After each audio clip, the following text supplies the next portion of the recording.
நம்ம India versus Australia Border Gavaskar டிராஃபியோடைய இரண்டாவது பிங்க் பால் மேட்சோட மூணாவது நாள் நடந்த எல்லாத்தையும் நம்ம சோதனைகள் வேதனைகள் பக்கத்துல பார்க்க போறோம். இந்த ஒரு காணொலியை கடைசி வரைக்கும் பாருங்க. அனைவருக்கும் அன்பு வணக்கம். நான் உங்கள் மதுரை குருவி. ஆஸ்திரேலியா பார்டர் கவாஸ்கர் டிராஃபியோட இரண்டாவது டெஸ்ட் மேட்சான பிங்க் பால் மேட்சோட இரண்டாவது நாள் முடிவுல பார்த்தோம் அப்படின்னா இந்தியா ஆஸ்திரேலியாவோட 29 ரன் பின்தங்கி இருந்தாங்க.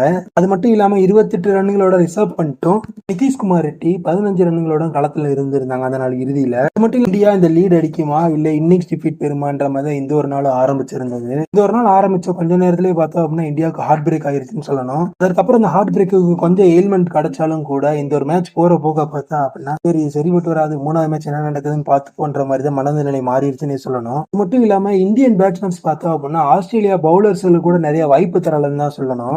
சொல்லியிருந்தா ஆஸ்திரேலியா மொத்தமே 3 பிளேயர்ஸ் யூஸ் பண்ணியிருந்தாங்க பவுலிங்க்கு. ஒன்னு ஸ்டார்க்கு, இன்னொன்னு கமின்ஸ், இன்னொன்னு போலாண்ட்னு சொல்லியிருந்தோம். இந்த 3 பேர் மட்டும் தான் பார்த்தோம்னா இன்னைக்கு ஆப்ரேட் பண்ணியிருந்தாங்க. அந்த 3 பேருமே பார்த்தோம் அப்படின்னா இந்தியாவை முடிச்சு வச்சிருந்தாங்கன்னு சொல்லணும்.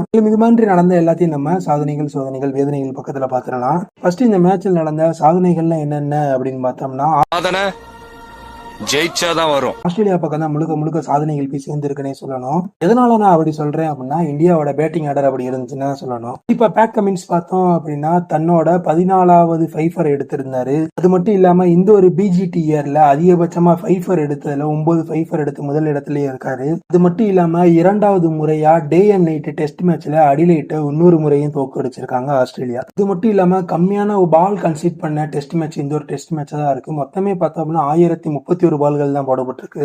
இதற்கு அப்புறமா பார்த்தோம்னா இந்தியாவுக்கு ஒரு சோகமான சாதனைகள் சேர்ந்திருக்கு. என்ன அப்படின்னு பார்த்தோம்னா ஒரு இந்தியன் கேப்டனா கன்சிக்யூட்டிவா 4 டெஸ்ட் மேட்ச் தோத்த வரிசையில பார்த்தோம் அப்படின்னா ரோஹித் சர்மா இருக்காரு. இதுக்கு முன்னாடி பார்த்தா கேப்டனா இருந்த டோனியும் இருக்காரு, கோலியும் இருக்காரு. அந்த வரிசையில ரோஹித் சர்மாவும் போய் சேர்ந்துட்டாருன்னு சொல்லணும். இந்தியாவுக்கு பாசிட்டிவே இல்லையாப்பா அப்படின்னு கேட்டது இருந்த ஒரே ஒரு பாசிட்டிவ் யாரு அப்படின்னு பார்த்தோம்னா நிதிஷ்குமார் ரெட்டி. அவரும் கன்சிஸ்டன்டா பார்த்தோம் அப்படின்னா இந்த ஒரு மேட்ச்லயுமே 42 ரன் அடிச்சிருந்தாரு. அதே மாதிரி பேட் கமின்ஸ் பால்ல சூப்பரா ஒரு 6 அடிச்சிருந்தாரு. அடுத்த பாலே அவரை செட் பண்ணி விக்கெட் எடுத்து இருந்தாங்கன்னு தான் சொல்லணும். இன்னையோட நாள்ல சூப்பரா விளையாண்டது யாரு அப்படின்னு பார்த்தோம்னா நிதிஷ்குமார் ரெட்டி ஒருத்தர் தான் தேவையான நேரத்தில் ரன் அடிச்சிருந்தாரு.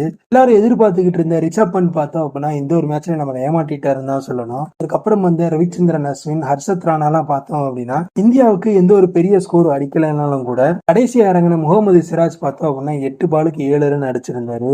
இது மட்டும் இல்லாம ஒரு 4 அடிச்சு சூப்பரா விளையாண்டுருந்தாருன்னு தான் சொல்லணும். இவ்வளவு ரன் அடிச்சாலும் சூப்பர் கிடையாது, வேற 7 ரன் அடிச்சாதான் சூப்பரா அப்படின்னு கேட்டீங்கன்னா யாருமே பெருசா சோபிக்காத நேரத்துல கூட கடைசியில ஏதாச்சும் வந்ததை பெறலான்ற மாதிரிதான் இருந்தது. அவர் அடிச்ச அந்த 7 ரன் தான் பார்த்தோம்னா இந்தியா 18 லீடே கிடைச்சிச்சு. இந்த ஒரு 2வது இன்னிங்ஸ் பார்த்தோம் அப்படின்னா எல்லா இந்தியன் பிளேயர்ஸும் சேர்ந்து விராட் கோலிக்கு ட்ரிபியூட் பண்ணிருக்காங்கன்னு தான் சொல்லணும். இது மட்டும் இல்லாம இந்த ஒரு மேட்ச்லயும் பார்த்தோம் அப்படின்னா தல தோனிக்கு ஒரு ட்ரிபியூட் இருந்தது. குறிப்பா யார் ட்ரிபியூட்டோட முதல்ல இருந்தது அப்படின்னு பார்த்தோம்னா அஸ்வின் அவர்களோட ரன் தான் பார்த்தோம்னா முதல் ட்ரிபியூட்டா இருந்து 7 ரன் அடிச்சிருந்தாரு. தொடர்ந்து முகமது சிராஜும் பார்த்தோம் அப்படின்னா டோனிக்கு ட்ரிபியூட் கொடுத்திருந்தாரு. அதை மட்டும் இல்லாம இந்த ஒரு தோல்வி மூலியமா பார்த்தோம் அப்படின்னா இந்தியா பிஜிடி டேபிள் வரிசையில பார்த்தோம் அப்படின்னா 3வது வரிசைக்கு போயிட்டாங்க. ஆஸ்திரேலியா 60 புள்ளிகளோட முதல் இடத்துல இருக்காங்க. 2வது சவுத் ஆப்பிரிக்கா 59 புள்ளிகளோட 2வது இடத்துல இருக்காங்க.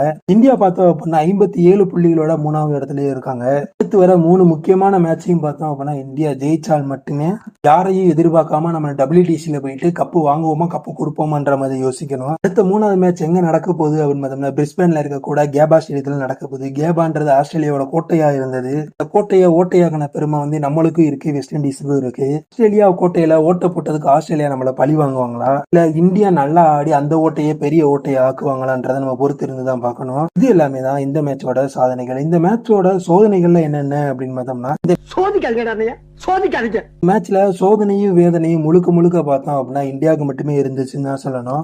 பரவாயில்லப்பா ரிஷப் பண்ட், நிதிஷ்குமார் ரெட்டி நிக்கிறாங்க, இந்தியா எப்படியாச்சும் ஒரு 100-150 ரன் கிட்ட லீடிங் கொண்டு வந்துருவாங்க பாத்துக்கிட்டு இருந்த வேலையில தான் நாளோட முதல் ஓவரை பார்த்தோம் அப்படின்னா மிச்சல் ஸ்டார்க் வீச வந்தாரு. அந்த பாலை எதிர்கொண்ட ரிஷப் பண்ட் பார்த்தோம் அப்படின்னா கிட்டத்தட்ட 5 பாலை சஸ்டெயின் பண்ணி நின்னுட்டாரு. கடைசி அந்த ஓவரோட கடைசி பால்ல பார்த்தோம் அப்படின்னா மிச்சல் ஸ்டார்க் போட்ட பால் ரிஷப் பண்ட் டிஃபெண்ட் ஆட ஆரம்பிச்சாரு. லைட்டா நிக்கிறது நேரா போய் அலெக்ஸ் கேர் கிட்ட மாட்டி அவர் அவுட் ஆகியிருந்தாரு.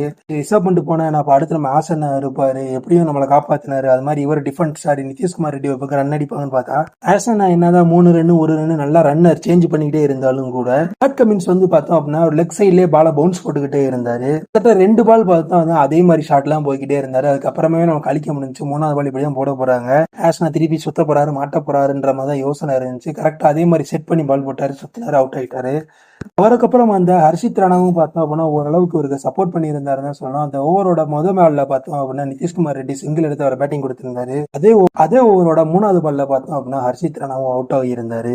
அதுக்கப்புறம் ஜஸ்பிரீத் பும்ராவும் நிதிஷ்குமார் ரெட்டியும் நல்லா விளையாண்டுகிட்டு இருந்தாலும் கூட ஒரு 6 ஒன்று போச்சு பேட் கமின்ஸ் ஓவர்ல. 6 மூலியமா பார்த்தோம் அப்படின்னா இந்தியாவுக்கு 9 லீடு கிடைச்சிருந்தது. அதுக்கடுத்து அடுத்த பால்லயே பார்த்தோம்னா அவரை செட் பண்ணி அவுட் பண்ணி இருந்தாங்க. இது மூலியமா பார்த்தோம் அப்படின்னா இந்தியாவால வெறும் 18 ரன் தான் லீட் அடிக்க முடிஞ்சு இருந்தது. இந்த லீடையும் பார்த்தோம் அப்படின்னா 3.2 பால்லே அவங்க முடிச்சு இருந்தாங்க. இதன் மூலியமா பார்த்தோம் அப்படின்னா 5 மேட்ச் கொண்ட சீரீஸ் பார்த்தோம்னா 1-1 ஈக்குவல் ஆயிருக்கு. ஈக்குவல் ஆனது மூலியமா WTCயோட ஃபைனல் வாய்ப்புக்கு நம்மளுக்கு ஸ்டாப்பும் போடப்பட்டிருக்கு. மிச்சம் இருக்க 3 மேட்ச்ல எப்படி ஓவர் கம் பண்ணி ஆட போறாங்கன்றதை நம்ம பொறுத்து இருந்துதான் பார்க்கணும். இது எல்லாமே தான் இந்த மேட்சோட சோதனைகள். இந்த மேட்சோட வேதனைகள்லாம் என்னென்ன அப்படின்னு பார்த்தோம்னா, வேதனையா இருந்தாலும் 3வது நாள் சரி சம்பவம் இருக்கா, ரிஷப் பண்ட் இருக்காரு, நிதிஷ்குமார் ரெட்டியும் இருக்காரு, 2 பேரும் சுத்தி யாரும் 150 ரன்னாச்சும் கொண்டு வர போடுவாங்களா அப்படின்னு ஆர்வத்தோட பார்த்த எல்லாத்துக்கும் பார்த்தோம் அப்படின்னா என்னது சம்பவமா, சாம்பார் வேகிறதுக்குள்ளேயே பார்த்தோம் அப்படின்னா ரிஷப் பண்ட் அவுட் ஆகி போயிட்டு இருந்தாருன்னே சொல்லணும். இடுப்பா மனசை தேத்திக்கப்பா, 36க்கு நம்ம எவ்வளவு தூரம் சூப்பரா விளையாண்டுக்கோன்ற மாதிரி மனசை தேத்திக்கோப்பான்ற மாதிரி தான் இருந்தது. கண்டிப்பா இந்த 2வது மேட்சோட டிசப்பாயின்மெண்ட் பார்த்தோம் அப்படின்னா 3-4-5க்கு கேரி ஓவர் ஆகாதுன்னு நம்பலாம். மட்டும் இல்லாம இன்னொரு ஸ்டாட்ஸ் என்ன சொல்லுது அப்படின்னு பார்த்தோம்னா இந்தியா மொத்தமே 5 பிங்க் பால் மேட்ச் தான் ஆடி இருக்காங்க. இது 2வது அவே மேட்ச். 2 அவே மேட்ச்லயும் பார்த்தோம் அப்படின்னா அவங்க தோத்து போயிருக்காங்க. 3 ஹோம் மேட்ச் பார்த்தோம் அப்படின்னா ஜெயிச்சிருக்காங்க பிங்க் பால்ல.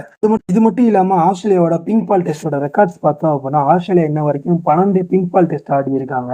12ல பார்த்தோம் அப்படின்னா 11 ஜெயிச்சிருக்காங்க, 1 லாஸ் பண்ணிருக்காங்க. யாரோட லாஸ் பண்ணிருக்காங்க அப்படின்னு பார்த்தோம்னா ஜனவரி 2024 வெஸ்ட் இண்டீஸோட கேபால லாஸ் பண்ணிருக்காங்க. இந்த ஒரு வெற்றி மூலமா சேர்த்தோம் அப்படின்னா ஆஸ்திரேலியா 13 டெஸ்ட் மேட்சுக்கு 12 டெஸ்ட் மேட்ச்கள் ஜெயிச்சிருக்காங்க பிங்க் பால் டெஸ்ட்ல. பிங்க் பால் டெஸ்ட்ல ஆஸ்திரேலியாவை தோக்கடிச்ச ஒரே டீம் யாரு அப்படின்னு பார்த்தோம்னா வெஸ்ட் இண்டீஸ் தான். ஒட்டு மொத்தத்துல கடைசியில அடிலைட்ல நம்மளுக்கு சரியான அடி இருக்குன்னு தான் சொல்லணும். போனா அடிலைட்டுக்கு இந்தியாவுக்கு ராசி இல்லைன்னு தான் சொல்லணும். என்னதான் இந்தியன் பிளேயர்ஸ் அங்க முயற்சி பண்ணி விளையாண்டாலும் கூட அடிலைட்டோட ராசி பார்த்தோம் அப்படின்னா இந்தியாவை தூக்கி போட்டு அடியடின்னு தான் இருக்குன்னு சொல்லணும். மொத்தத்துல இந்த மேட்சை பத்தி ஒரு வரியில சொல்லணும் அப்படின்னா இந்த ஒரு காணொலியை முடிச்சுக்கலாம். இந்த ஒரு காணொலி பிடிச்சிருந்துச்சா லைக் பண்ணுங்க. இந்த தகவல் உங்க நண்பருக்கும் தெரியணும்னு நினைச்சா ஷேர் பண்ணுங்க. மேலும் இது பண்ற சுவாரஸ்யமான கிரிக்கெட் தகவலை தெரிஞ்சுக்க மதிய குறி சேனலை சப்ஸ்கிரைப் பண்ணுங்க. மறக்காம பக்கத்தில் இருக்கக்கூடிய பெல் ஐக்கனை கிளிக் பண்ணிக்கோங்க. அப்பதான் நாங்க போடுற வீடியோ உடனுக்குடன் உங்களை வந்து சேரும். மேலும் இது பண்ற சுவாரஸ்யமான கிரிக்கெட் தகவலுடன் உங்களை சந்திக்கிறேன். அதுவரை உங்களிடமிருந்து விடைபெறுவது நான் உங்கள் மதுரை கருவி.